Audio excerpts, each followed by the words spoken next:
단 3초면 충분했습니다. 중국 군사 채널을 통해 공개된 중국의 자폭 드론은 전 세계 군사 전문가들을 벌벌 떨게 만들었습니다. 이를 분석한 미군 관계자는 엄청난 파괴력을 가졌다고 얘기하면서 한반도의 위기라며 한국은 당장 조치를 취해야 할 것이라고 단언했는데요. 정작 한국은 눈 하나 깜빡하지 않고 있었습니다. 중국산 드론 대신 한국이 숨겨둔 비장의 카드가 있기 때문인데요. 그게 무엇인지 바로 알려드리겠습니다. 제 이름은 마크 헬리슨이고 워싱턴 국방부 동아시아 군사정보 분석실에서 12년째 근무하고 있으며 지금은 실시간 위협평가팀 팀장을 맡고 있어요. 오늘은 목요일 새벽 2시 17분이었고 지하 3층 분석실 안은 평소처럼 차가웠습니다. 대형 모니터 12개가 벽면 전체를 덮고 있었고 화면마다 동중국해와 서해 상공 위성 영상이 실시간으로 갱신되고 있었어요. 에어컨 송풍구에서 나오는 바람이 목덜미를 스치고 지나갔고 복도 끝에서 누군가 커피 머신을 작동시키는 소리가 희미하게 들렸습니다. 저는 의자에 앉아 중국 군사훈련 영상 분석 보고서를 검토하고 있었는데 대부분 예상 범위 내였고 특이사항은 없었어요. 그때 메인 스크린 왼쪽에서 빨간색 경보음이 울리기 시작했습니다. 신호 패턴 일치동에 감시망 3번 구역이라는 문구가 깜빡이고 있었고 저는 즉시 화면을 확대했어요. 화면 속에서 작은 열신호가 연속으로 터지더니 곧바로 비행 궤적이 그려지기 시작했고 3초 후 두 번째 신호가 이어지면서 동일한 간격으로 표적이 나타나는 모습이 보였습니다. 옆자리에 앉아있던 제시카가 헤드셋을 벗으며 소리쳤어요. 헬리슨 발사 패턴 확인됐습니다. 저는 화면을 전환하며 물었습니다. 간격은 어느 정도입니까? 제시카가 데이터를 확인하며 대답했어요. 3초입니다. 정확히 3초 간격으로 연속 발사되고 있습니다. 저는 그 숫자를 듣고 즉시 중국 훈련 영상을 다시 띄웠습니다. 이틀 전 입수한 영상이었고 해안 발사대에서 드론이 연속으로 발사되는 장면이 담겨 있었어요. 저는 타이머를 확인하며 계산했습니다. 3초라니 그건 영상 속 발사 간격과 정확히 일치했고 우연치고는 너무 정확한 일치였습니다. 저는 제시카에게 지시했습니다. 영상 속 해안선 좌표 확인하십시오. 제시카가 키보드를 두드리기 시작했고 메인 스크린에 좌표 비교 프로그램이 실행됐어요. 세계 지도가 떠올랐고 중국 훈련 영상 촬영 지점과 현재 경보 발생 지점이 색깔로 표시되기 시작했습니다. 붉은색 점이 2개 나타났고 하나는 중국 동부 해안이었으며 다른 하나는 한국 동해였어요. 해안선 윤곽이 겹쳐지기 시작했습니다. 시뮬레이션 결과가 하단에 떴어요. 지형 일치율 92% 발사각 편차 3도 이내 동일 지점 가능성 87%라는 문장이 붉은 글씨로 강조되어 있었고 저는 그걸 보며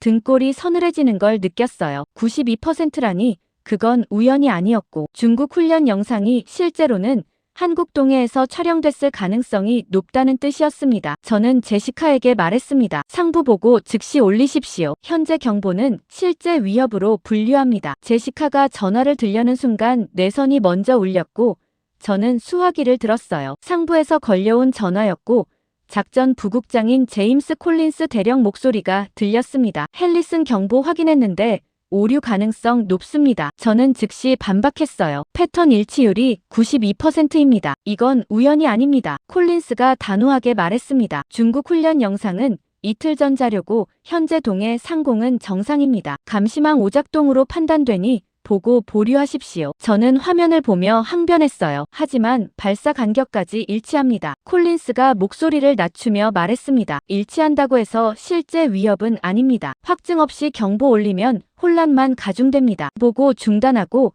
재검증 절차 진행하십시오. 전화가 끊겼고 저는 수화기를 내려놓으며 제시카를 봤어요. 제시카가 조용히 물었습니다. 어떻게 하시겠습니까? 저는 잠시 망설이다가 대답했습니다. 재검증 시작하십시오. 하지만 경보는 유지합니다. 제시카가 고개를 끄덕였고 저는 화면 속에서 계속 깜빡이는 경보 신호를 보며 불안해지기 시작했어요. 상부가 보고를 막았다는 건 이 상황을 심각하게 받아들이지 않는다는 뜻이었고 만약 실제 위협이라면 대응 타이밍을 놓칠 수 있었습니다. 그 순간 콜린스에게서 전화가 다시 걸려왔고 저는 받았어요. 콜린스가 급한 목소리로 말했습니다. 헨리슨 요격 준비 명령 내려갑니다. 저는 놀라며 물었습니다. 확증 없이 요격 명령입니까? 콜린스가 대답했어요. 상부 판단입니다. 신호 개수가 임계치 넘었습니다. 저는 당황했습니다. 조금 전까지 확증을 요구하더니 갑자기 요격 명령이라니 상황 판단이 일관되지 않았어요. 저는 말했습니다. 하지만 레이더 포착도 안 됐는데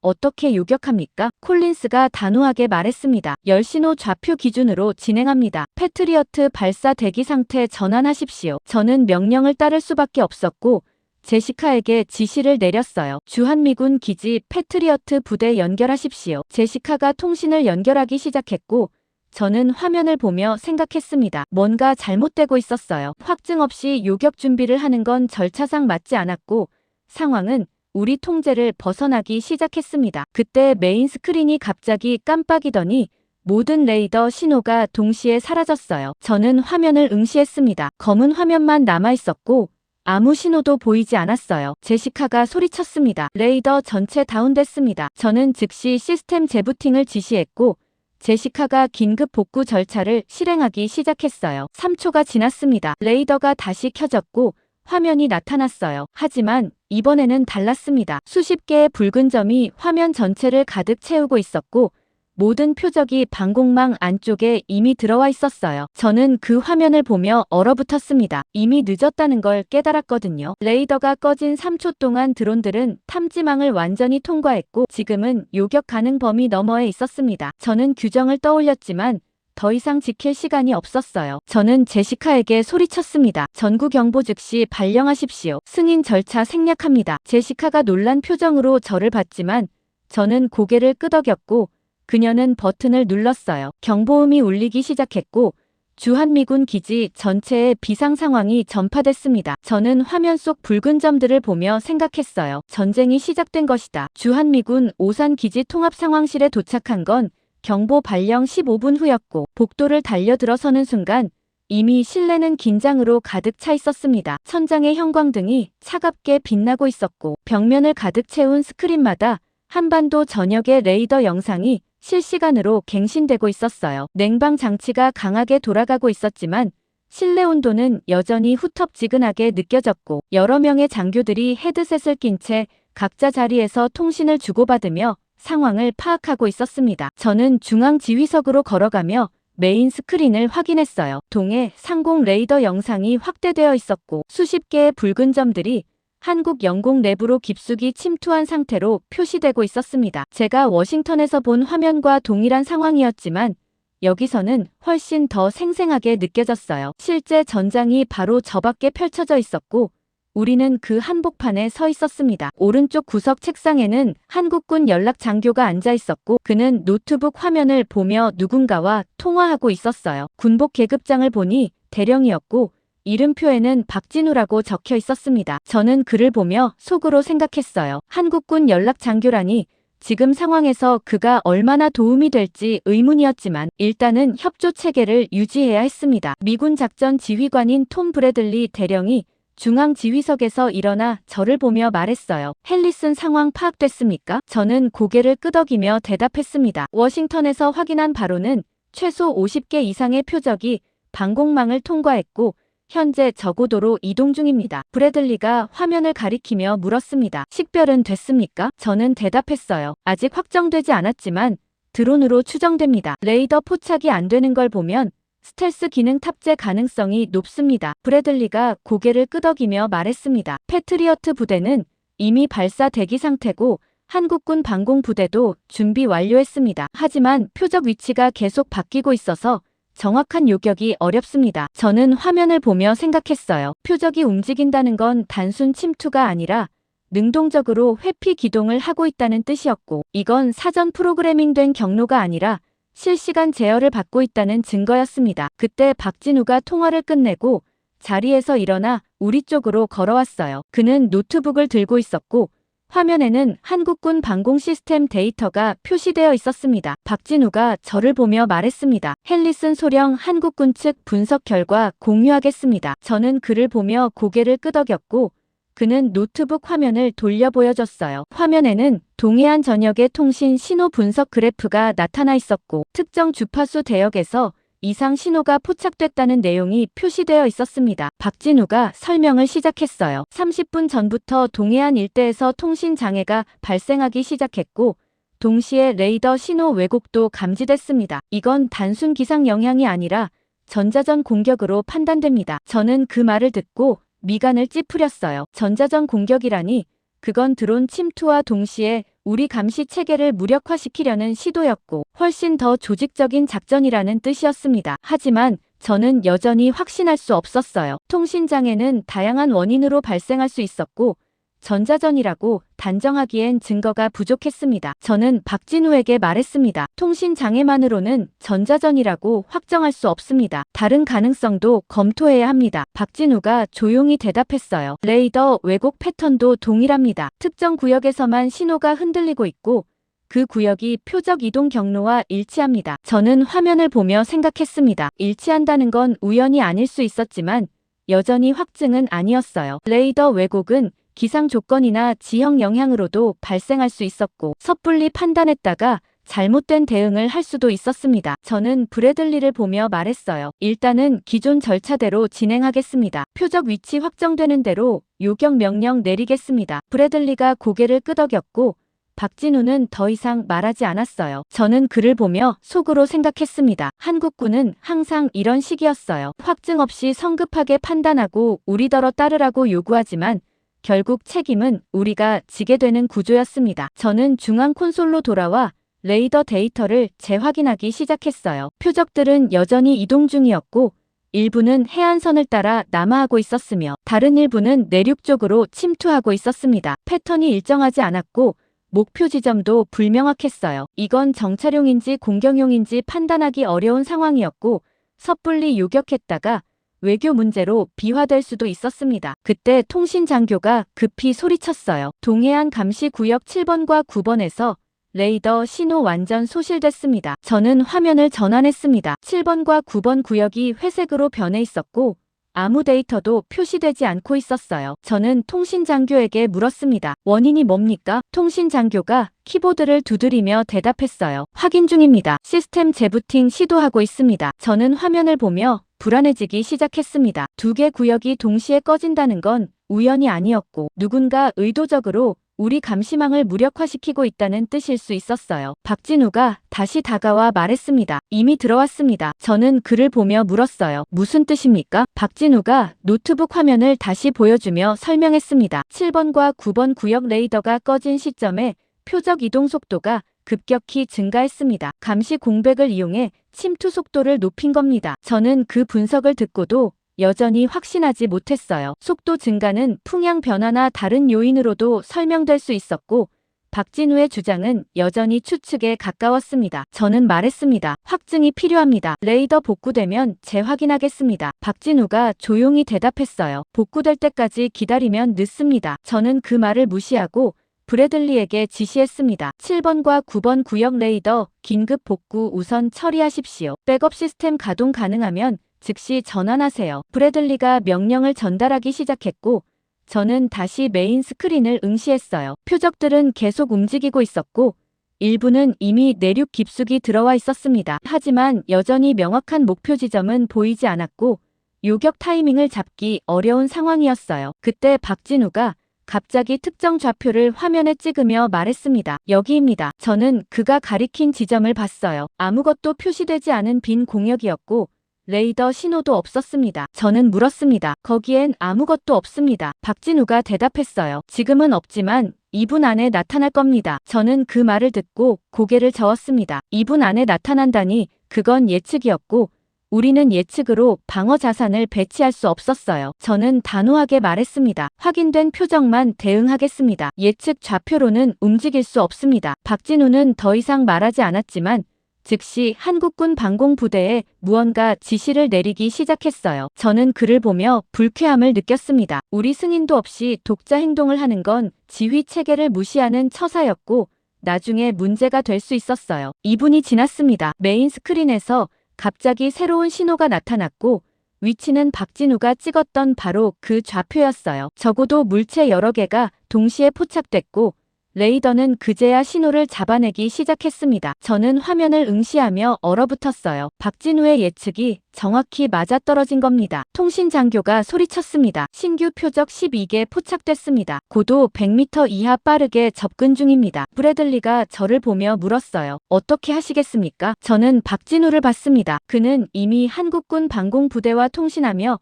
요격 준비를 지시하고 있었고 우리 승인을 기다리지 않고 있었어요. 저는 그 순간 깨달았습니다. 제 판단이 틀렸다는 걸 인정할 수밖에 없었고 박진우는 이미 상황을 정확히 파악하고 있었습니다. 저는 브래들리에게 말했어요. 한국군 방공부대와 협조체계 즉시 구축하십시오. 박진우 대령 판단 일부 수용하겠습니다. 박진우 대령의 판단을 일부 수용한다는 말을 한 직후 메인 스크린 오른쪽에서 새로운 경보음이 울리기 시작했고 저는 즉시 화면을 전환했습니다. 동해안 방공망 전역에 걸쳐 수십 개의 신호가 동시에 잡히기 시작했지만 이상하게도 신호 특성이 일정하지 않았어요. 어떤 신호는 명확하게 표시되다가 갑자기 사라졌고 다른 신호는 희미하게 깜빡이다가 다시 나타나는 패턴을 반복하고 있었습니다. 저는 통신 장교를 보며 물었어요. 신호 불안정 원인이 뭡니까? 통신 장교가 헤드셋을 조정하며 대답했습니다. 확인 중입니다. 레이더 시스템은 정상 작동 중인데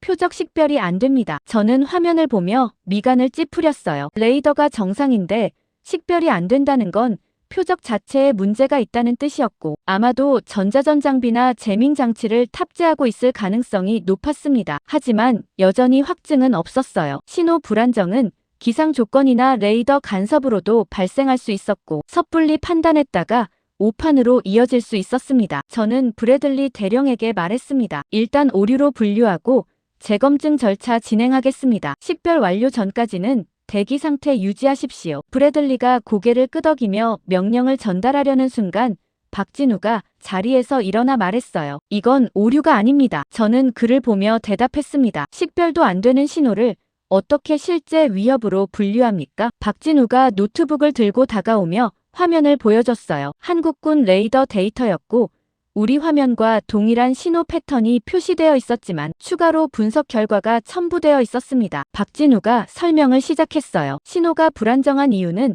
표적이 군집으로 이동하고 있기 때문입니다. 개별 드론이 아니라 여러 대가 밀집편대로 움직이면서 레이더 신호를 서로 간섭시키고 있습니다. 저는 그 분석을 들으며 생각했습니다. 군집 드론이라니 그건 고도로 조직된 공격 패턴이었고 단순 정찰이 아니라 실제 작전 목적으로 투입된 것일 수 있었어요. 하지만 여전히 증거는 부족했습니다. 레이더 간섭이 군집 때문인지 다른 요인 때문인지 확정할 수 없었고 박진우의 주장은 여전히 추론에 가까웠어요. 저는 말했습니다. 추론만으로는 대응할 수 없습니다. 명확한 식별이 필요합니다. 박진우가 조용히 대답했어요. 식별될 때까지 기다리면 이미 침투가 완료됩니다. 저는 그 말을 무시하고 통신 장교에게 지시했습니다. 신호 분석 계속 진행하고 식별 가능한 표적부터 우선 분류하십시오. 통신 장교가 키보드를 두드리기 시작했고 저는 메인 스크린을 응시하며 기다렸어요. 신호들은 계속 깜빡이고 있었고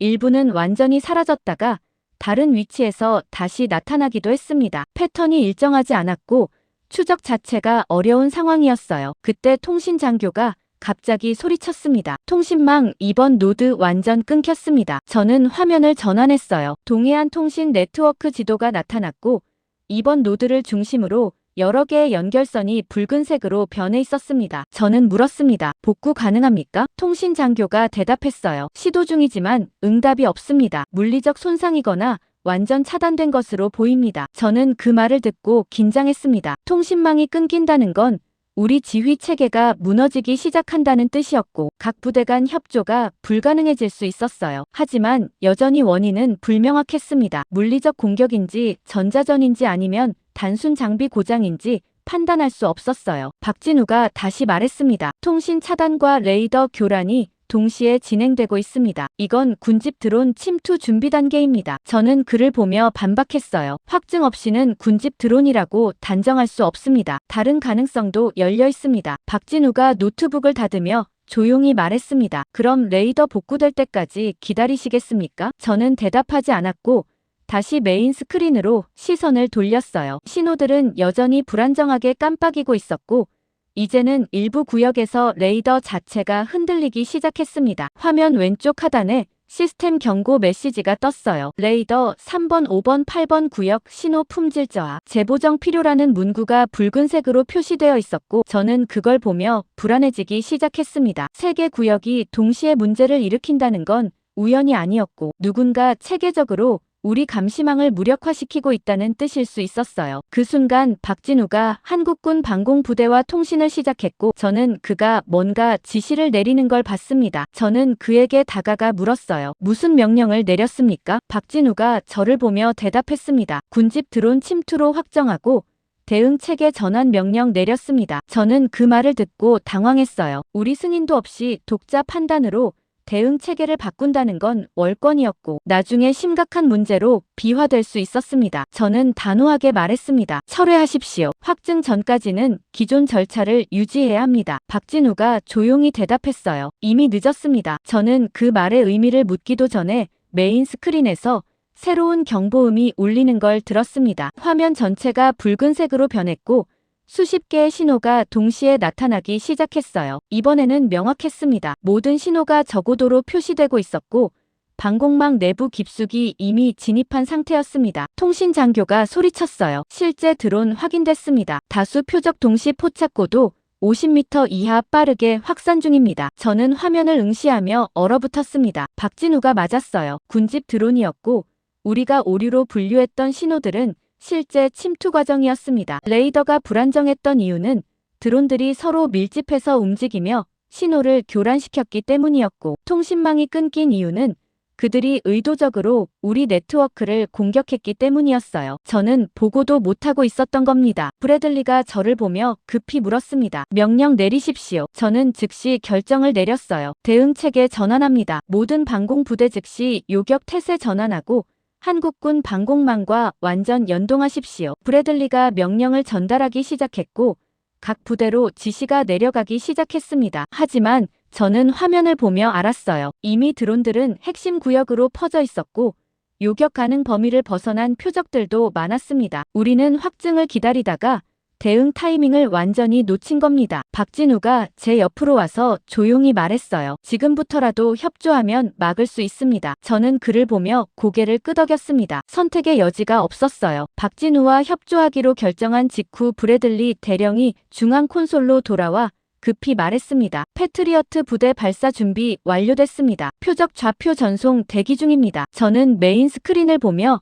드론 분포를 확인했어요. 수십 개의 붉은 점들이 동해안 전역에 퍼져 있었고 일부는 이미 내륙 방향으로 이동하고 있었으며 다른 일부는 군 시설 근처를 선회하고 있었습니다. 저는 브래들리에게 지시했어요. 군 시설 접근 중인 표적부터 우선 요격하십시오. 좌표 전송하고 발사 승인합니다. 브래들리가 통신 장교에게 명령을 전달했고 몇 초 후 패트리어트 미사일 발사 신호가 들어왔습니다. 저는 화면에서 미사일 궤적이 그려지는 걸 지켜봤어요. 첫 번째 미사일이 발사됐고 곧바로 두 번째, 세 번째가 연속으로 이어졌습니다. 발사 간격은 10초 정도였고 각 미사일은 사전 입력된 좌표를 향해 날아가고 있었어요. 화면 오른쪽 하단에 요격 결과가 실시간으로 표시되기 시작했습니다. 첫 번째 표적 요격 성공, 두 번째 표적 요격 성공, 세 번째 표적 명중이라는 문구가 초록색으로 나타났고 저는 그걸 보며 안도했어요. 시스템이 작동하고 있었고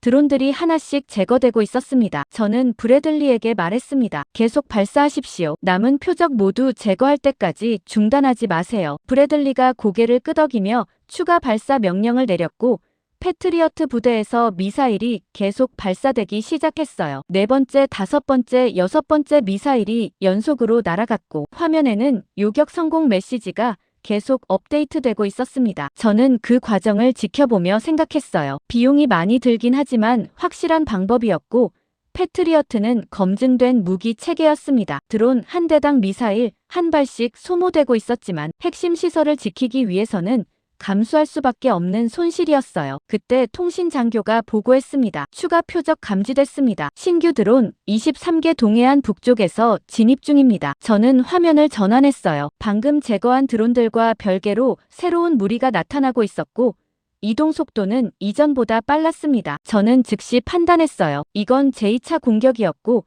우리가 첫 번째 무리를 막는 동안 추가 투입된 병력이었습니다. 저는 브래들리에게 말했습니다. 신규 표적도 동일하게 대응하십시오. 패트리어트 추가 발사 승인합니다. 브래들리가 명령을 전달했고 미사일 발사가 계속 이어졌어요. 7번째, 8번째, 9번째 미사일이 연속으로 날아갔고 요격 성공 메시지도 계속 떴습니다. 저는 화면 하단의 탄약 잔량 표시를 확인했어요. 패트리어트 미사일 잔량 42발이라는 숫자가 표시되어 있었고 발사할 때마다 하나씩 줄어들고 있었습니다. 저는 계산했어요. 현재 표적이 60개 이상이고 계속 증가하고 있다면 42발로는 부족할 수 있었습니다. 하지만 지금 당장은 다른 선택지가 없었어요. 일단 최대한 많이 제거하고 부족하면 추가 지원을 요청하는 수밖에 없었습니다. 저는 브래들리에게 지시했어요. 발사 속도 높이십시오. 가능한 한 빠르게 표적 제거해야 합니다. 브래들리가 패트리어트 부대에 긴급 발사 명령을 내렸고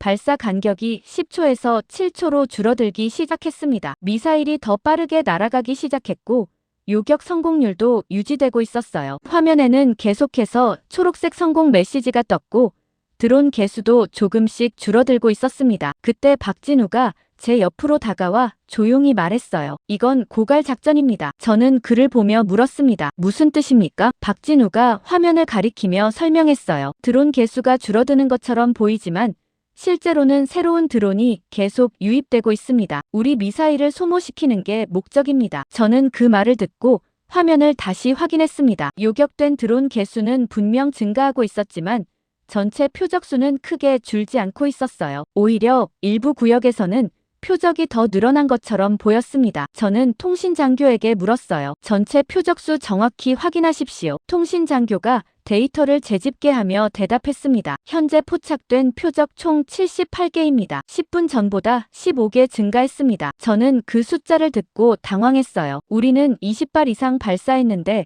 전체 개수는 오히려 늘어났다는 건 박진우 말이 맞을 수 있었습니다. 새로운 드론이 계속 투입되고 있었고 우리는 끝없이 미사일을 쏘고 있는 셈이었어요. 저는 박진우에게 말했습니다. 하지만 지금 중단하면 드론이 그대로 통과합니다. 계속 발사해야 합니다. 박진우가 조용히 대답했어요. 계속 발사하면 탄약이 먼저 고갈됩니다. 그때가 진짜 공격 시작입니다. 저는 그 말을 무시하고 브래들리에게 지시했습니다. 발사 계속 진행하십시오. 중단 명령 있을 때까지 요격 지속하세요. 브래들리가 명령을 따랐고 미사일 발사가 계속 이어졌어요. 13번째, 14번째, 15번째 미사일이 연속으로 날아갔고 저는 화면 하단의 잔량 표시를 다시 확인했습니다. 패트리어트 미사일 잔량 27발이라는 숫자가 표시되어 있었고 빠르게 줄어들고 있었어요. 저는 계산했습니다. 현재 표적이 78개인데 미사일은 27발밖에 남지 않았다는 건 절반도 못 막는다는 뜻이었어요. 저는 브래들리에게 물었습니다. 추가 보급 가능합니까? 브래들리가 통신을 확인하며 대답했어요. 최소 30분 소요됩니다. 긴급 수송 요청했지만 즉시 투입은 불가능합니다. 저는 그 말을 듣고 긴장했습니다. 30분이라니 그 시간 동안 드론들은 이미 목표 지점에 도달할 수 있었고 우리는 속수무책으로 지켜볼 수밖에 없었어요. 박진우가 다시 말했습니다. 지금 중단하고 다른 방법을 찾아야 합니다. 저는 그를 보며 반박했어요. 다른 방법이 뭡니까? 패트리어트 외에는 대안이 없습니다. 박진우가 조용히 대답했습니다. 한국군 방어 체계가 있습니다. 저는 그 말을 듣고 고개를 저었어요. 한국군 체계라니 검증되지 않은 시스템이었고 지금 상황에서 실험할 여유는 없었습니다. 저는 단호하게 말했습니다. 패트리어트 발사 계속 진행합니다. 탄약 고갈될 때까지 최대한 많이 제거하겠습니다. 박진우는 더 이상 말하지 않았지만 표정이 어두워졌어요. 저는 그를 무시하고 메인 스크린으로 시선을 돌렸습니다. 미사일 발사가 계속 이어지고 있었고 요격 성공 메시지도 떴지만 전체 표적 수는 여전히 70개 이상을 유지하고 있었어요. 드론들은 계속 유입되고 있었고 우리는 끝없이 미사일을 소모하고 있었습니다. 화면 하단의 잔량 표시가 20발 아래로 떨어졌고 저는 그 숫자를 보며 불안해지기 시작했어요. 박진우 말이 맞을 수도 있었습니다. 우리는 드론보다 먼저 자원을 소모하는 상황에 빠지고 있었고 이건저기 원하는 시나리오였어요. 저는 브래들리를 보며 조용히 물었습니다. 정말 다른 방법 없습니까? 브래들리가 잠시 망설이다가 대답했어요. 한국군 측 제안 검토할 수 있습니다. 저는 박진우를 봤습니다. 그는 여전히 조용히 서 있었고 저를 기다리고 있었어요. 저는 깊게 숨을 들이쉬고 말했습니다. 발사 중단하십시오. 패트리어트 발사 중단 명령을 내린 직후 상황실 안이 순간적으로 조용해졌고 모든 사람들이 저를 보고 있다는 걸 느꼈습니다. 브래들리 대령이 통신 장교에게 중단 신호를 전달했고 미사일 발사가 멈췄어요. 메인 스크린에는 여전히 70개가 넘는 붉은 점들이 움직이고 있었고 일부는 이미 군 시설 3km 이내로 접근하고 있었습니다. 저는 화면을 보며 불안해졌어요. 발사를 중단했다는 건 드론들을 그대로 방치한다는 뜻이었고 만약 다른 대안이 작동하지 않으면 우리는 아무것도 못하고 공격을 받게 될 거였습니다. 통신 장교가 급히 보고했어요. 탄약 잔량 13발 남았습니다. 추가 보급 도착까지 25분 소요 예상됩니다. 저는 그 숫자를 듣고 등골이 서늘해지는 걸 느꼈습니다. 13발이라니 현재 표적의 5분의 1도 안 되는 양이었고 설사 다시 발사를 재개한다 해도 대부분의 드론은 그대로 통과할 거였어요. 박진우가 제 옆으로 다가와 조용히 말했습니다. 지하 통제실로 가시죠. 저는 그를 보며 물었어요. 거기서 뭘 합니까? 박진우가 대답했습니다. 한국군 통합방어 시스템이 있습니다. 그걸 보여드리겠습니다. 저는 여전히 신뢰하지 못했지만 다른 선택지가 없었어요. 패트리어트는 사실상 무력화됐고 드론들은 계속 접근하고 있었으며 시간은 우리 편이 아니었습니다. 저는 브래들리에게 말했습니다. 여기서 상황 모니터링 계속하십시오. 저는 박 대령과 함께 지하로 내려가겠습니다. 브래들리가 고개를 끄덕였고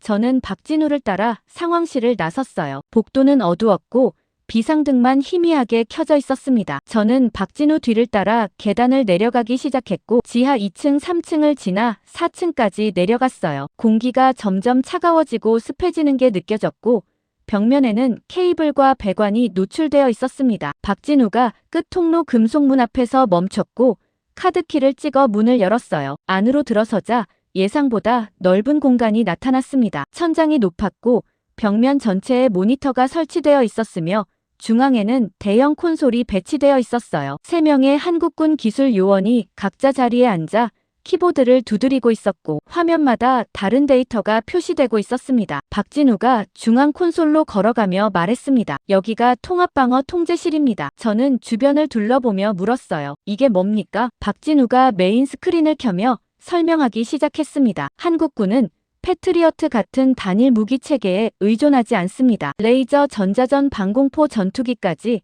모든 자산을 하나로 통합해서 운용합니다. 저는 화면을 보며 미간을 찌푸렸어요. 통합 운용이라는 개념 자체는 이해했지만 실제로 작동하는지는 의문이었습니다. 각 무기 체계는 서로 다른 프로토콜로 작동했고 통합한다는 건 기술적으로 매우 복잡한 작업이었거든요. 저는 말했습니다. 이론적으로는 가능하지만 실전에서 검증됐습니까? 박진우가 조용히 대답했어요. 지금이 실전입니다. 저는 그 말을 듣고 불안해졌습니다. 검증되지 않은 시스템을 지금 상황에서 사용한다는 건 도박이었고 실패하면 방어선 전체가 무너질 수 있었어요. 저는 박진우를 보며 말했습니다. 만약 이게 작동하지 않으면 어떻게 합니까? 박진우가 화면을 가리키며 대답했습니다. 그럼 패트리어트 남은 13발로 막아야죠. 저는 그 말을 듣고 할 말을 잃었습니다. 13발로는 아무것도 못 막는다는 걸 우리 둘 다 알고 있었어요. 그 순간 통신 장교에게서 무전이 들어왔습니다. 헬리슨 소령 드론 일부가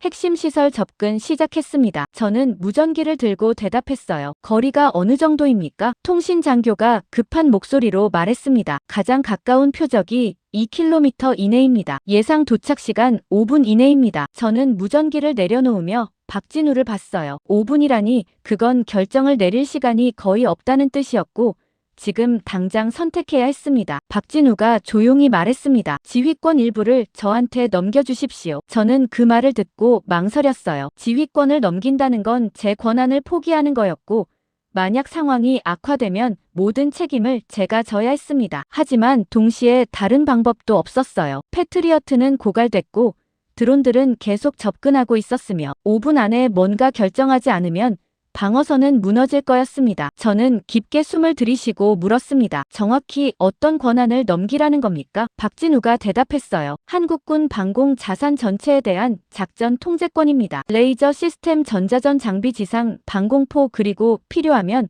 전투기 출격까지 포함됩니다. 저는 그 목록을 듣고 당황했습니다. 그건 단순히 일부 권한이 아니라 전장 전체를 넘기는 거였어요. 저는 반박했습니다. 그건 너무 큽니다. 연합작전 체계상 불가능합니다. 박진우가 조용히 말했어요. 그럼 패트리어트로 계속하시겠습니까? 저는 메인 스크린을 봤습니다. 드론들은 여전히 움직이고 있었고 일부는 이미 1km 이내로 접근한 상태였어요. 화면 하단에 예상 도착 시간이 카운트다운으로 표시되고 있었고 4분 30초라는 숫자가 계속 줄어들고 있었습니다. 저는 박진우를 보며 물었어요. 정말 막을 수 있습니까? 박진우가 저를 똑바로 보며 대답했습니다. 보장은 못합니다. 하지만 이게 유일한 방법입니다. 저는 그 대답을 듣고 결단을 내렸어요. 보장도 없는 선택이었지만 아무것도 안 하는 것보다는 나았습니다. 저는 무전기를 들고 브래들리에게 연락했습니다. 브래들리 대령, 지금부터 한국군 박진우 대령에게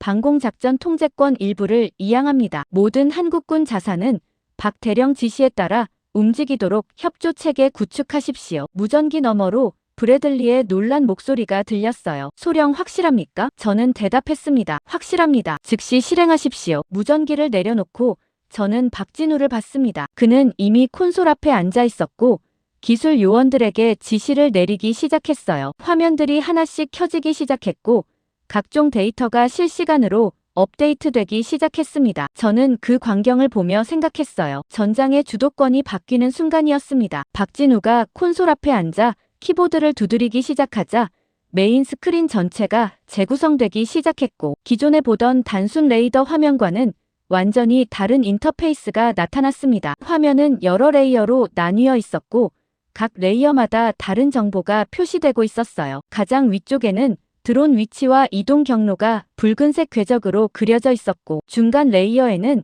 한국군 방공 자산 배치 현황이 파란색 점으로 표시되어 있었으며 아래쪽에는 실시간 기상 정보와 전자기 스펙트럼 분석 데이터가 흐르고 있었습니다. 박진우가 기술 요원 중 한 명을 보며 말했어요. 레이저 시스템 가동 준비하십시오. 목표 우선순위는 군 시설 접근 중인 표적부터입니다. 기술 요원이 고개를 끄덕이며 다른 콘솔로 이동했고 새로운 화면이 켜지기 시작했습니다. 저는 그 화면을 보며 놀랐어요. 레이저 시스템이라니 저는 한국군이 그런 무기를 실전 배치했다는 보고를 받은 적이 없었고 설사 있다 해도 시험 단계일 거라고 생각했습니다. 저는 박진우에게 물었습니다. 레이저 시스템이 실제로 작동합니까? 박진우가 화면을 가리키며 대답했어요. 곧 보시게 될 겁니다. 저는 더 이상 묻지 않고 메인 스크린을 응시했습니다. 화면 오른쪽에 레이저 출력 준비 상태가 표시되기 시작했고 출력 레벨이 0에서 점점 상승하고 있었어요. 20%, 40%, 60%라는 숫자가 빠르게 올라갔고 80%에 도달하자 기술 요원이 박진우에게 보고했습니다. 레이저 시스템 발사 준비 완료됐습니다. 박진우가 조용히 말했어요. 발사하십시오. 저는 화면에서 변화가 일어나는 걸 봤습니다. 가장 가까운 드론 하나에 초록색 조준선이 그려졌고 곧바로 레이저 발사라는 문구가 떴어요. 실제 광선은 보이지 않았지만 화면 속에서 드론을 나타내는 붉은 점이 갑자기 속도를 잃더니 고도가 급격히 떨어지기 시작했습니다. 폭발은 없었어요. 드론은 그냥 조용히 추락했고 화면에서 신호가 사라졌습니다. 저는 그 광경을 보며 믿기 어려웠어요. 레이저가 실제로 드론을 무력화시킨 겁니다. 두 번째 드론에 조준선이 그려졌고 역시 동일한 결과가 나타났어요. 드론은 기능을 상실한 채 그대로 떨어졌고 폭발 없이 정지했습니다. 세 번째, 네 번째, 다섯 번째 드론도 연속으로 무력화되기 시작했고 화면에서 붉은 점들이 하나씩 사라지고 있었습니다. 박진우가 기술 요원에게 지시했어요. 발사 속도 높이십시오. 동시 조준 가능한 표적 모두 처리하세요. 기술 요원이 설정을 조정했고 이번에는 3개의 드론에 동시에 조준선이 그려졌습니다. 레이저가 연속으로 발사됐고 3대 모두 거의 동시에 추락하기 시작했어요. 저는 그 과정을 지켜보며 감탄했습니다. 패트리어트는 한 번에 한 발씩 발사하고 재장전 시간도 필요했지만 레이저는 거의 즉시 다음 표적으로 이동할 수 있었어요. 속도가 비교할 수 없을 정도로 빨랐고 무엇보다 탄약 소모가 없었습니다. 화면 상단의 드론 개수가 빠르게 줄어들기 시작했어요. 78개에서 73개, 69개, 64개로 계속 감소하고 있었고 레이저는 멈추지 않고 계속 발사되고 있었습니다. 저는 박진우를 보며 말했습니다. 예상보다 훨씬 효율적입니다. 박진우가 고개를 끄덕이며 대답했어요. 드론 같은 저속 표적에는 최적의 무기입니다. 저는 화면으로 시선을 돌렸고 상황이 빠르게 안정되는 듯 보였습니다. 드론 개수는 계속 줄어들고 있었고 일부는 이미 방향을 바꿔 후퇴하기 시작했어요. 레이저 시스템이 작동하면서 공격 자체가 무력화되고 있었고 저는 처음으로 이 전투를 이길 수 있다는 생각을 했습니다. 그때 기술 요원 중 한 명이 급히 소리쳤어요. 기상 경고 들어왔습니다. 저는 그쪽을 보며 물었습니다. 무슨 경고입니까? 기술 요원이 화면을 확대하며 대답했습니다. 동해안 방향에서 비구름 접근 중이고 미세먼지 농도도 상승하고 있습니다. 예상 도착 시간 3분 이내입니다. 저는 그 말을 듣고 긴장했어요. 비와 미세먼지라니 그게 레이저에 어떤 영향을 미치는지는 몰랐지만 좋은 소식은 아닐 거였습니다. 박진우의 표정이 굳어지는 걸 봤고 저는 그에게 물었습니다. 문제가 됩니까? 박진우가 조용히 대답했어요. 레이저는 대기 상태에 민감합니다. 비나 먼지가 많으면 출력이 급격히 떨어집니다. 저는 화면을 보며 계산했습니다. 3분이라니 그 시간 안에 남은 드론을 모두 제거할 수 있을지 불확실했어요. 현재 드론 개수는 56개였고 레이저는 분당 15개 정도 처리하고 있었습니다. 3분이면 45개 정도 제거할 수 있었지만 나머지 10여 개는 기상 악화 이후까지 남게 될 거였어요. 저는 박진우에게 말했습니다. 발사 속도 더 높일 수 있습니까? 박진우가 기술 요원에게 확인했고 기술 요원이 대답했습니다. 현재 최대 출력입니다. 더 높이면 시스템 과부하 위험 있습니다. 박진우가 고개를 끄덕이며 말했어요. 현재 속도 유지하십시오. 최대한 많이 처리하세요. 레이저가 계속 발사됐고 드론들이 하나씩 떨어지기 시작했습니다. 56개에서 52개, 48개, 43개로 숫자가 줄어들었지만 시간도 빠르게 지나가고 있었어요. 2분이 지났고 드론은 37개 남았습니다. 2분 30초가 지났고 32개가 남았어요. 저는 화면을 보며 초조해지기 시작했습니다. 3분 안에 다 처리하지 못할 거였고 기상 악화가 시작되면 남은 드론들은 그대로 통과할 수 있었어요. 그 순간 화면 왼쪽에 새로운 경고가 떴습니다. 강수 시작 대기 투과율 저하 중이라는 문구가 붉은색으로 표시됐고 동시에 레이저 출력 수치가 떨어지기 시작했어요. 100%에서 90%, 85%, 78%로 빠르게 감소하고 있었고 발사 속도도 눈에 띄게 느려졌습니다. 기술 요원이 보고했습니다. 레이저 출력 급격히 감소 중입니다. 현재 70% 이하로 떨어졌습니다. 저는 화면을 보며 당황했어요. 드론은 아직 28개 남았는데 레이저 효율이 떨어지기 시작한 겁니다. 조준은 계속 이루어지고 있었지만 일부 드론은 레이저를 맞고도 완전히 무력화되지 않았어요. 고도가 약간 떨어졌다가 다시 회복하는 드론도 있었고 아예 영향을 받지 않는 것처럼 보이는 드론도 있었습니다. 박진우가 급히 지시했어요. 출력 최대로 올리십시오. 과부하 무시하고 강제 상승하세요. 기술 요원이 설정을 조정했지만 출력은 70% 이상 올라가지 않았습니다. 비가 계속 쏟아지고 있었고 대기 중 수분과 먼지가 레이저를 흡수하고 산란시키고 있었어요. 레이저는 사실상 무력화되기 시작했고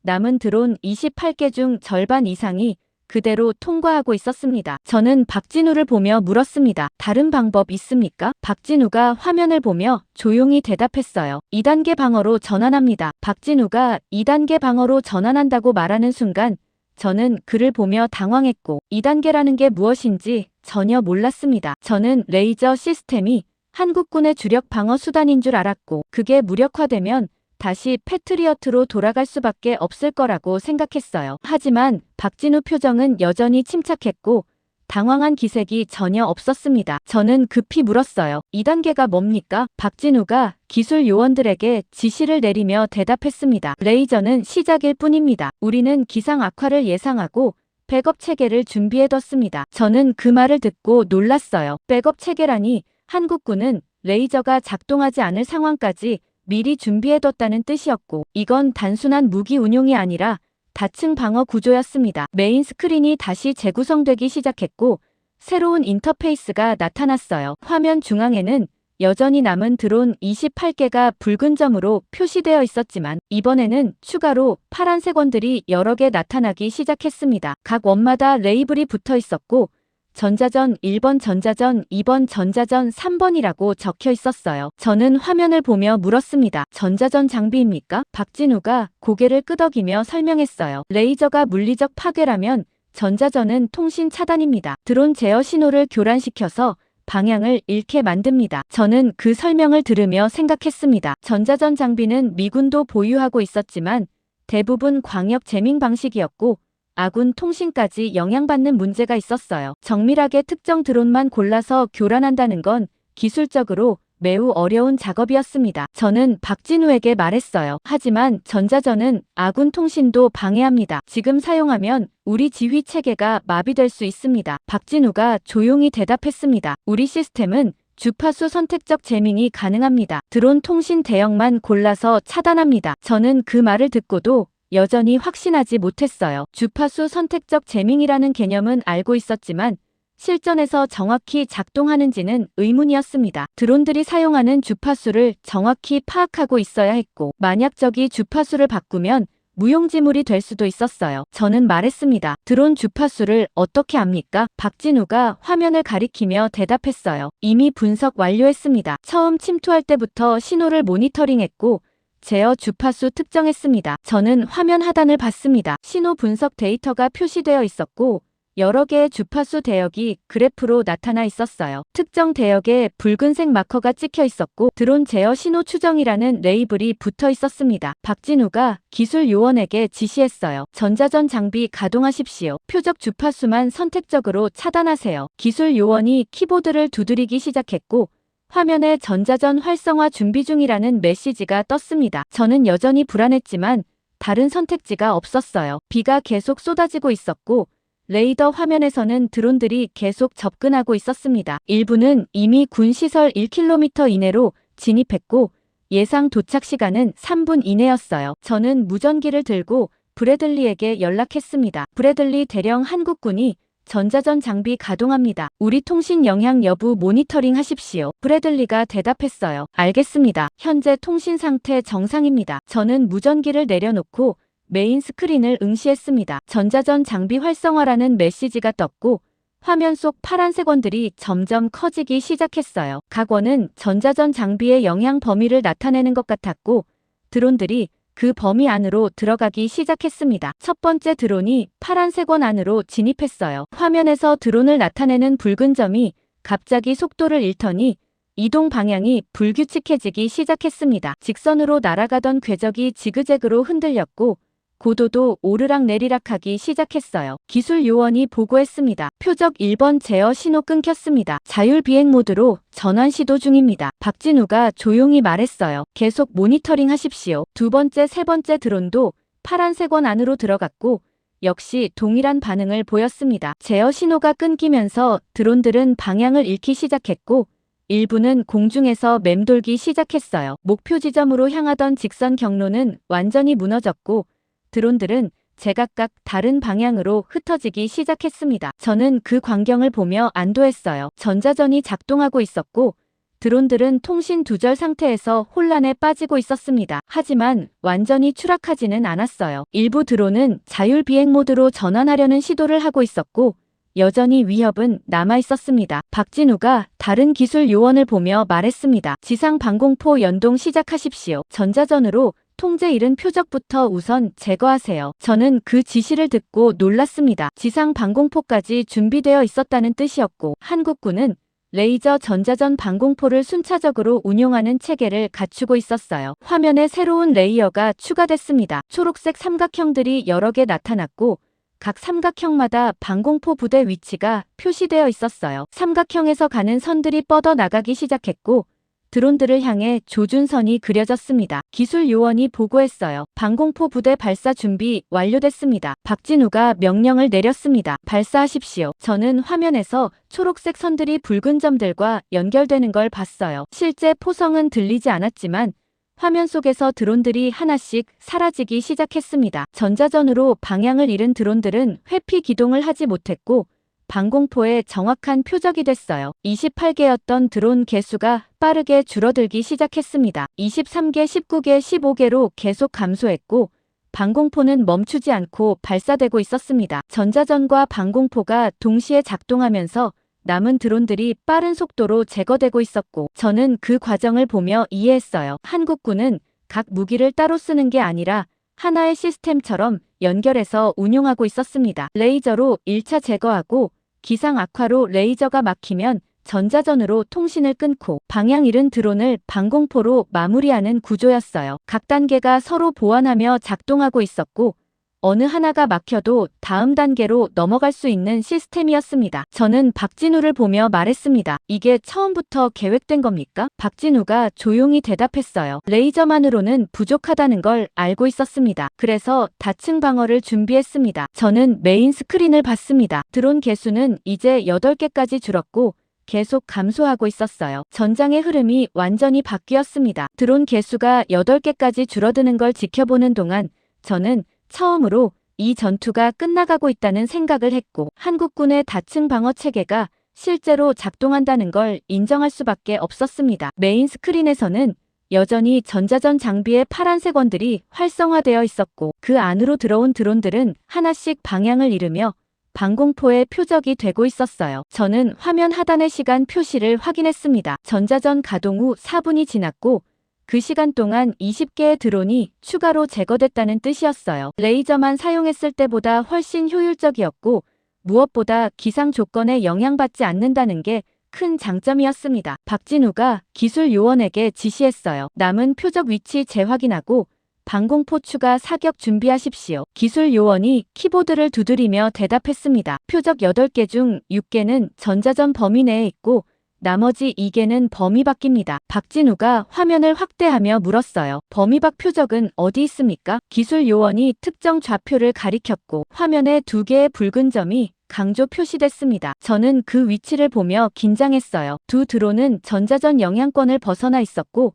여전히 직선 경로로 이동하고 있었습니다. 목표 지점은 주한미군 기지 북쪽 통신 중계소였고 예상 도착 시간은 2분 이내였어요. 저는 박진우에게 말했습니다. 저 2개는 어떻게 합니까? 박진우가 조용히 대답했어요. 방공포 사거리 안으로 들어오면 즉시 요격합니다. 저는 화면을 보며 계산했습니다. 두 드론이 방공포 사거리에 들어오려면 최소 1분은 더 기다려야 했고 그 시간 동안 드론들은 계속 목표 지점으로 접근할 거였어요. 만약 방공포 사격이 실패하면 통신 중계소가 공격받을 수 있었고 그렇게 되면 우리 지휘 체계 일부가 마비될 위험이 있었습니다. 저는 무전기를 들고 브래들리에게 연락했어요. 브래들리 대령 패트리어트 남은 탄약으로 긴급 요격 가능합니까? 브래들리가 잠시 침묵하더니 대답했습니다. 가능하지만 표적이 2개뿐이면 비효율적입니다. 방공포 대응 우선 시도하는 게 낫습니다. 저는 무전기를 내려놓으며 박진우를 봤어요. 그는 여전히 침착한 표정으로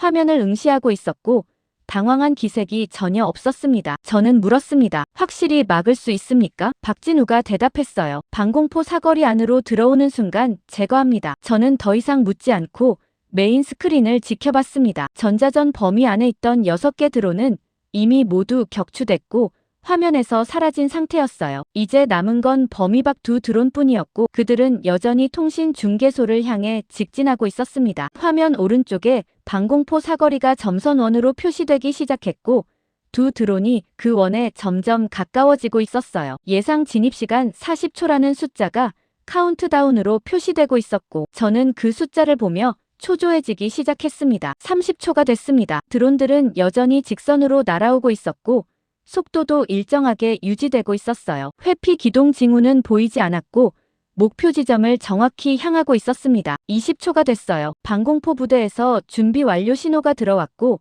기술 요원이 박진우에게 보고했습니다. 조준 완료됐습니다. 발사 대기 중입니다. 박진우가 화면을 보며 조용히 말했어요. 사거리 진입 즉시 발사하십시오. 10초가 됐습니다. 첫 번째 드론이 점선원에 닿았고 동시에 방공포가 발사됐어요. 화면에서 초록색 선이 드론을 향해 그려졌고 1초 후 드론을 나타내는 붉은 점이 사라졌습니다. 명중이었어요. 저는 안도의 한숨을 쉬었지만 아직 한계가 남아 있었습니다. 두 번째 드론도 사거리에 진입했고 방공포가 다시 발사됐어요. 하지만 이번에는 달랐습니다. 드론이 갑자기 고도를 낮추며 회피 기동을 시작했고 첫 번째 사격은 빗나갔어요. 기술 요원이 급히 소리쳤습니다. 표적 회피 중입니다. 재조준 필요합니다. 박진우가 단호하게 말했어요. 즉시 재사격하십시오. 방공포가 다시 발사됐지만 드론은 계속 고도를 바꾸며 움직이고 있었고 두 번째 사격도 실패했습니다. 저는 화면을 보며 긴장했어요. 드론이 학습 알고리즘을 탑재하고 있는 것 같았고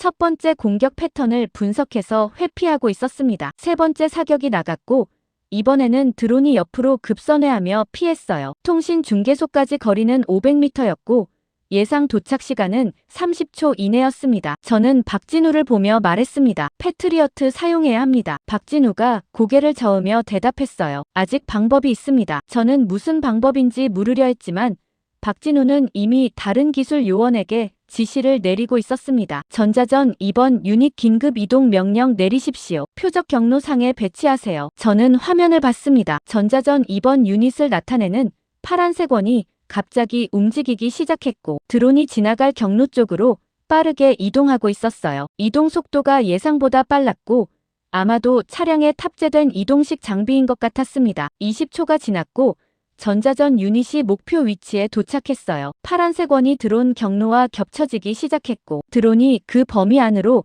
진입하는 순간 움직임이 흔들리기 시작했습니다. 제어 신호가 끊긴 겁니다. 드론은 회피 기동을 멈추고 공중에서 방향을 잃기 시작했고 고도가 불규칙하게 변하기 시작했어요. 박진우가 방공포 부대에 지시했습니다. 지금 사격하십시오. 방공포가 다시 발사됐고 이번에는 명중했어요. 드론을 나타내는 마지막 붉은 점이 화면에서 사라졌고 통신 중계소까지 300m를 남겨둔 상태였습니다. 저는 화면을 보며 안도했습니다. 모든 드론이 제거됐고 방어에 성공한 겁니다. 기술 요원이 최종 보고를 했어요. 전체 표적 제거 완료됐습니다. 추가 신호 없습니다. 저는 박진우를 보며 말했습니다. 어떻게 전자전 장비를 실시간으로 이동시킬 생각을 했습니까? 박진우가 조용히 대답했어요. 모든 자산이 연동되어 있으니까 가능했습니다. 레이저, 전자전, 방공포 모두 하나의 시스템으로 작동합니다. 저는 그 말을 듣고 이해했습니다. 우리는 각 무기를 따로 운용했지만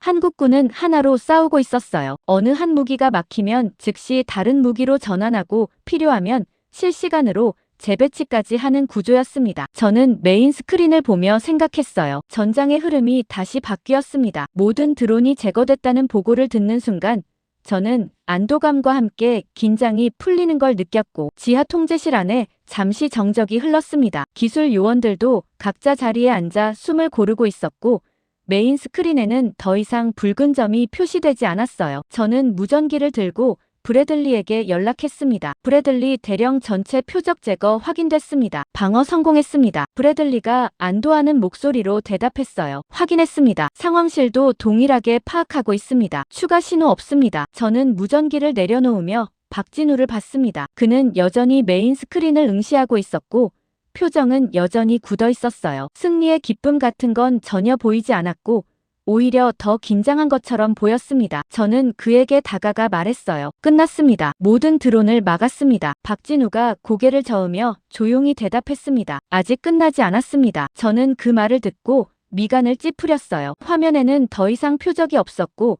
레이더에도 아무 신호가 잡히지 않고 있었습니다. 저는 물었습니다. 무슨 뜻입니까? 박진우가 기술 요원에게 지시했어요. 장거리 레이더 재점검하십시오. 고속 물체 탐지 모드로 전환하세요. 기술 요원이 설정을 조정하기 시작했고 저는 박진우를 보며 말했습니다. 드론은 모두 제거됐습니다. 무엇을 더 찾으려는 겁니까? 박진우가 화면을 가리키며 설명했어요. 드론은 미끼였습니다. 우리 방어 자산을 소모시키는 게 목적이었고 진짜 공격은 지금부터입니다. 저는 그 말을 듣고 당황했습니다. 미끼라니 70개가 넘는 드론을 투입해서 우리 자원을 고갈시키고 그 뒤에 진짜 공격을 숨겨뒀다는 뜻이었어요. 저는 즉시 반박했습니다. 하지만 레이더에 아무것도 안 잡힙니다. 박진우가 조용히 대답했어요. 곧 잡힐 겁니다. 그 순간 메인 스크린 왼쪽에서 경보음이 울리기 시작했고 저는 화면을 봤습니다. 새로운 신호가 나타나기 시작했는데 이번에는 드론과 완전히 달랐어요. 이동 속도가 드론보다 10배 이상 빨랐고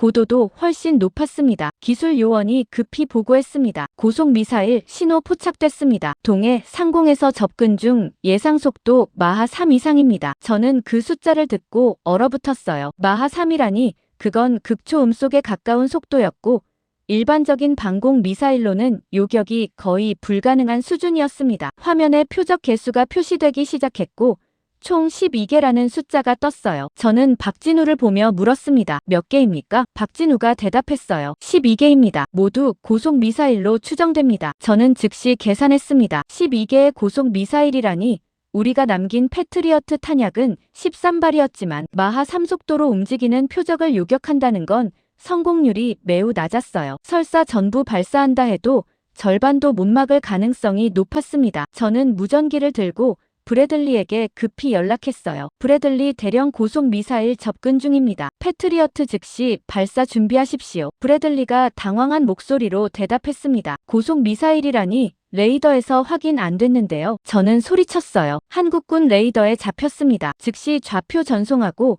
발사 준비하세요. 브래들리가 명령을 전달하기 시작했고 저는 메인 스크린으로 시선을 돌렸습니다. 미사일들은 빠른 속도로 접근하고 있었고 예상 도착 시간은 3분 이내였어요. 화면 하단에 카운트다운이 시작됐고 2분 45초라는 숫자가 계속 줄어들고 있었습니다. 저는 박진우에게 물었습니다. 레이저나 전자전으로 막을 수 있습니까? 박진우가 고개를 저으며 대답했어요. 레이저는 속도가 너무 빠른 표적에는 효과가 없고 전자전도 미사일 유도 방식에 따라 다릅니다. 만약 관성 유도라면 교란이 불가능합니다. 저는 그 말을 듣고 절망감을 느꼈습니다. 드론을 막느라 우리는 이미 대부분의 자원을 소모했고 남은 패트리어트 탄약으로는 12개의 고속 미사일을 막기에 턱없이 부족했어요. 박진우 말대로 드론은 미끼였고 우리는 완벽하게 속은 겁니다. 저는 무전기를 들고 다시 브래들리에게 연락했습니다. 발사 준비 상황 어떻습니까? 브래들리가 대답했어요. 좌표 입력 완료했고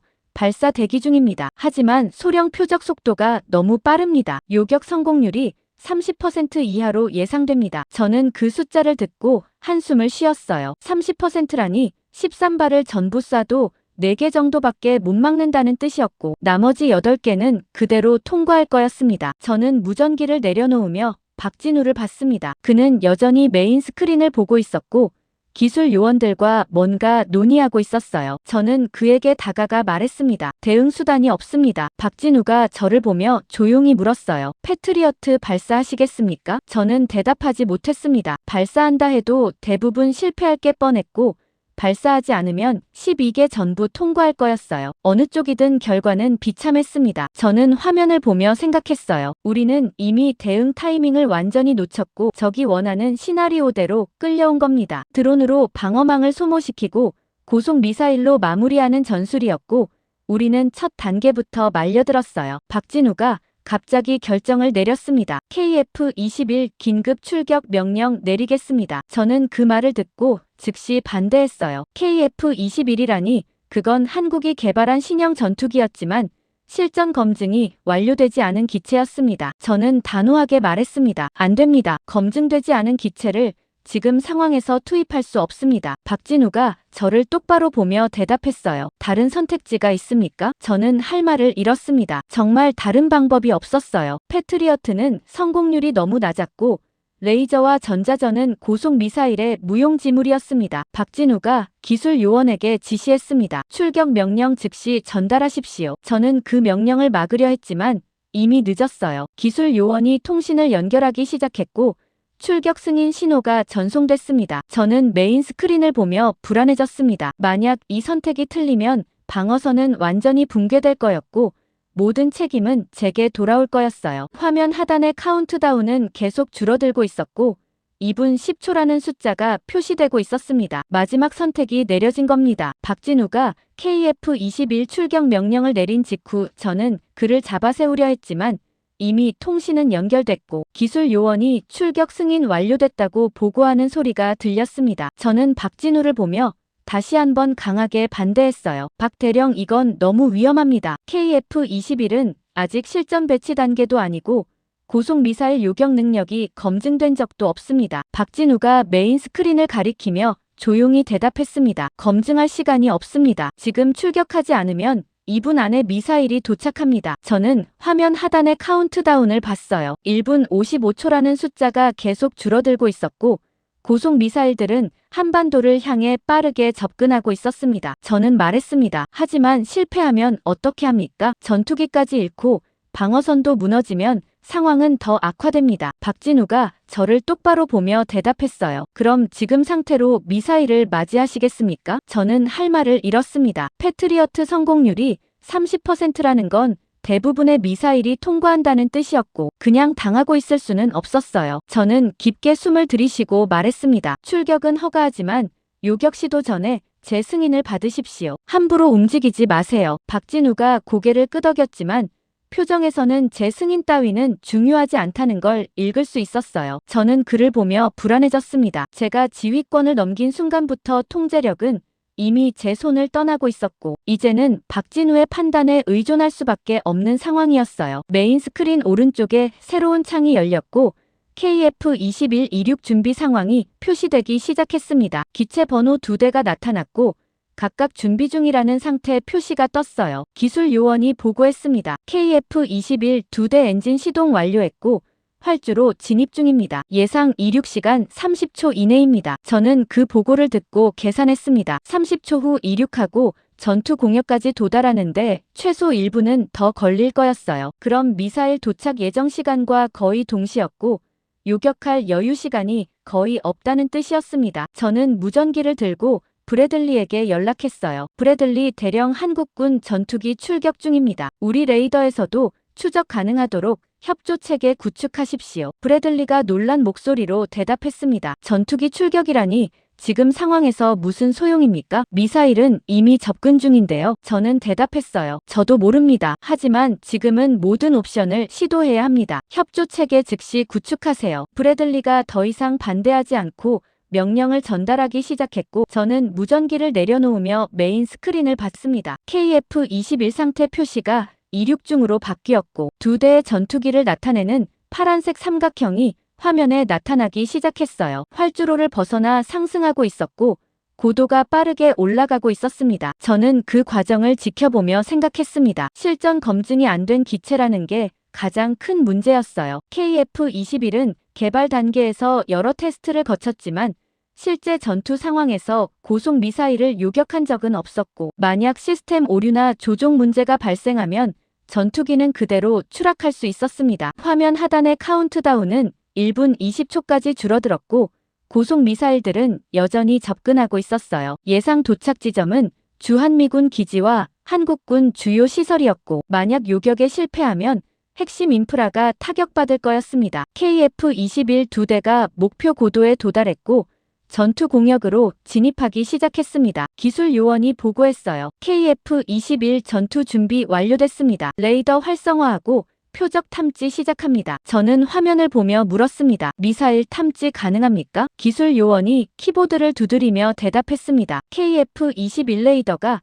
표적 포착 시도 중입니다. 고속으로 이동하는 물체라 라군까지 시간 소요될 것 같습니다. 저는 그 말을 듣고 불안해졌어요. 시간이 소요된다니 지금은 1초도 아까운 상황이었고 라곤이 늦어지면 요격 자체가 불가능해질 수 있었습니다. 박진우가 조종사와 직접 통신을 시작했고 저는 그 대화를 들었어요. 박진우가 말했습니다. 천이 여기는 통제실입니다. 표적 12개 고속 접근 중 즉시 요격 준비하십시오. 조종사 목소리가 들렸습니다. 통제실 이쪽 천이입니다. 레이더에서 표적 확인 중입니다. 속도가 예상보다 빠릅니다. 저는 그 대화를 듣고 긴장했습니다. 조종사도 표적 속도에 놀라고 있다는 뜻이었고 요격이 쉽지 않을 거라는 걸 의미했어요. 화면에서 KF-21 2대가 미사일 궤적을 향해 이동하기 시작했고 거리가 점점 좁혀지고 있었습니다. 카운트다운은 50초까지 내려갔고 이제 1분도 남지 않았어요. 저는 박진우에게 말했습니다. 정말 가능합니까? 박진우가 화면을 보며 대답했어요. 조종사를 믿어야 합니다. 저는 그 말을 듣고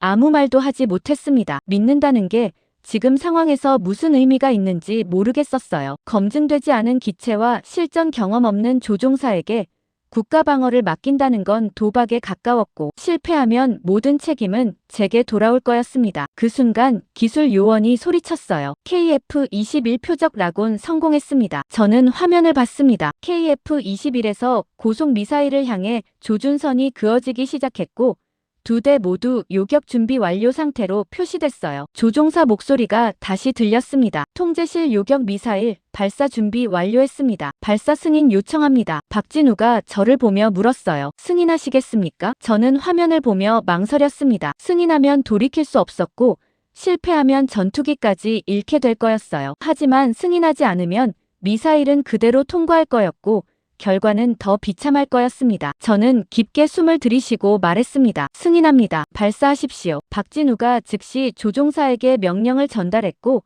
KF-21에서 요격 미사일이 발사되기 시작했어요. 화면에서 파란색 선들이 붉은 점들을 향해 뻗어나갔고 전장에 새로운 변수가 투입되는 순간이었습니다. 저는 화면을 응시하며 기도했습니다. 제발 작동하기를. KF-21에서 요격 미사일이 발사되는 순간 저는 메인 스크린에서 파란색 궤적들이 붉은 점들을 향해 뻗어나가는 걸 지켜봤고 화면 하단의 카운트다운은 35초까지 내려가 있었습니다. 요격 미사일들이 고속 미사일을 향해 날아가고 있었지만 저는 여전히 성공 가능성을 확신할 수 없었어요. 마하 3속도로 움직이는 표적을 맞춘다는 건 기술적으로 매우 어려운 작업이었고 설사 KF-21 레이더가 정확하다 해도 시간 차이 때문에 빗나갈 가능성이 높았습니다. 기술 요원이 보고했어요. 첫 번째 요격 미사일 표적 접근 중입니다. 예상 명중 시간 8초 후입니다. 저는 화면을 응시하며 숨을 참았습니다. 8초라니 그 짧은 시간 안에 결과가 나올 거였고 성공하면 한 개의 고속 미사일이 무력화될 거였지만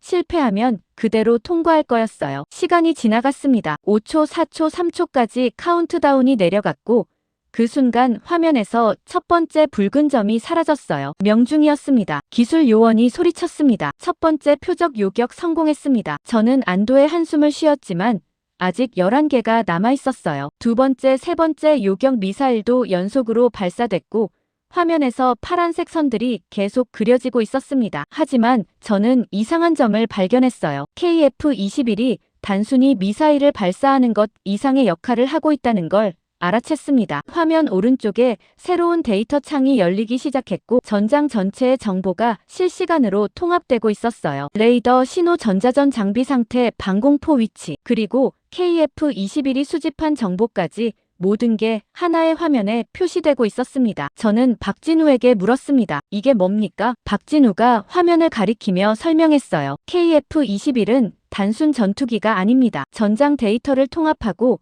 각 방어 자산을 연결하는 허브 역할을 합니다. 저는 그 말을 듣고 놀랐습니다. 전투기가 허브 역할이라니 저는 KF-21을 그냥 요격용 기체로만 생각했는데 실제로는 전장 전체를 통제하는 중심 노드였던 겁니다. 화면에서 변화가 일어나기 시작했어요. KF-21이 수집한 고속 미사일의 정확한 위치와 속도, 데이터가 지상 레이더로 전송되고 있었고 그 정보를 바탕으로 방공포와 전자전 장비가 재배치되기 시작했습니다. 기술 요원이 보고했습니다. KF-21에서 전송된 데이터로 지상 방어망 재조정 중입니다. 정확도가 30% 향상됐습니다. 저는 화면을 보며 이해했어요. KF-21은 하늘에서 전장을 내려다보며 지상에서는 볼 수 없는 정보를 수집하고 있었고 그 정보를 실시간으로 모든 방어 자산과 공유하고 있었습니다. 레이더는 더 정확해졌고 전자전 장비는 최적 위치로 이동했으며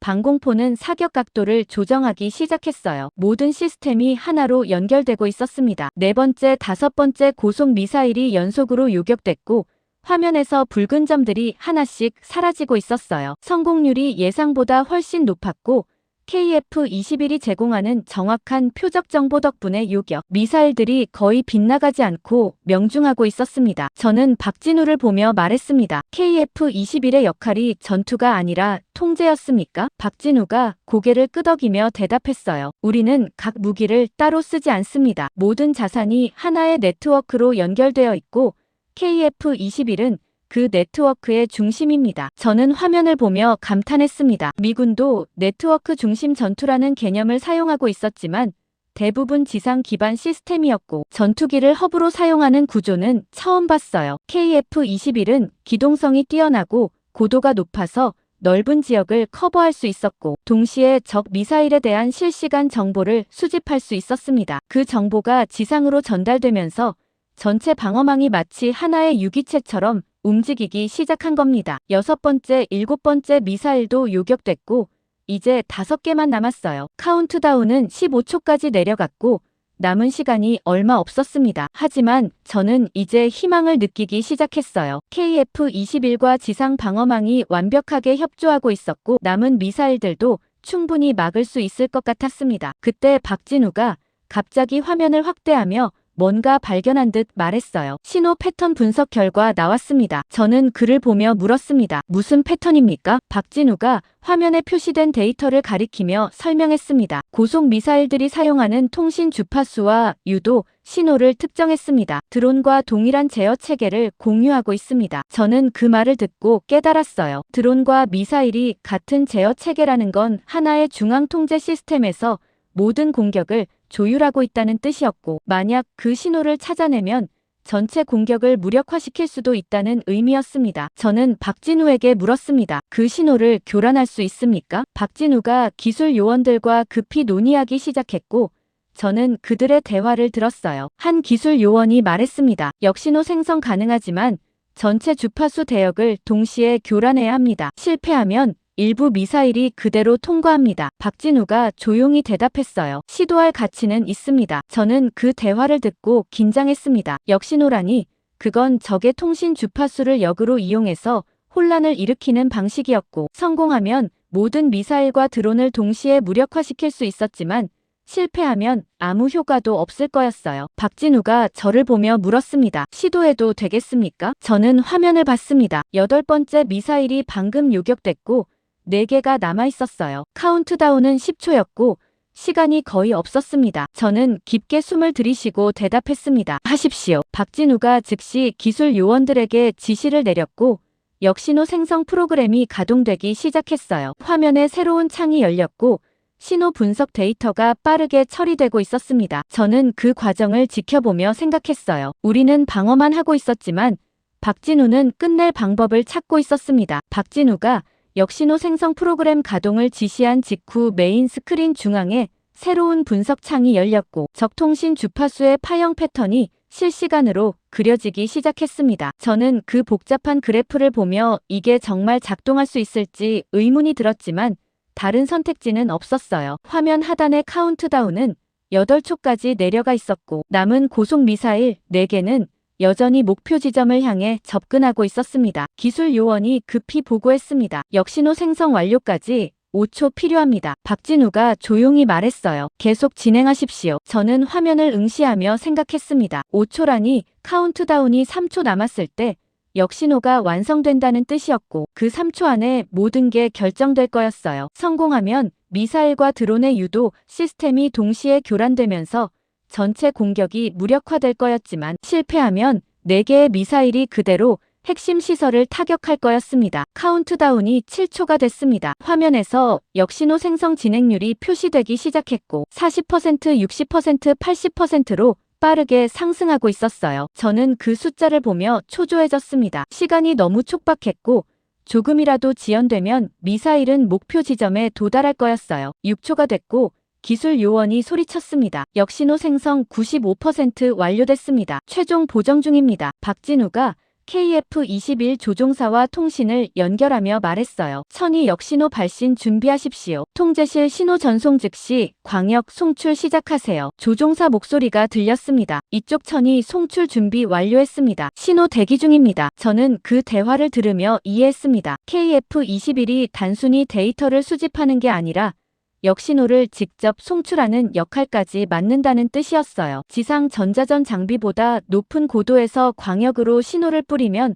더 넓은 범위를 커버할 수 있었고 드론과 미사일 모두에게 영향을 줄 수 있었습니다. 5초가 됐습니다. 역신호 생성 완료라는 메시지가 화면에 떴고 동시에 기술 요원이 박진우에게 보고했어요. 역신호 준비 완료됐습니다. 송출 대기 중입니다. 박진우가 저를 보며 마지막으로 물었습니다. 승인하시겠습니까? 저는 화면을 봤습니다. 카운트다운은 4초였고 4개의 붉은 점이 여전히 화면에 표시되어 있었어요. 이제는 정말 마지막 순간이었고 이 선택이 틀리면 모든 게 끝날 거였습니다. 하지만 동시에 이게 유일한 기회였어요. 저는 깊게 숨을 들이쉬고 단호하게 말했습니다. 승인합니다. 즉시 송출하십시오. 박진우가 기술 요원에게 명령을 내렸고 역신호 송출 시작이라는 메시지가 화면에 떴습니다. KF-21에서 생성된 역신호가 전장 전체로 퍼져나가기 시작했고 저는 그 순간을 숨죽이며 지켜봤어요. 3초가 남았습니다. 화면에서 변화가 일어나기 시작했어요. 4개의 고속 미사일을 나타내는 붉은 점들이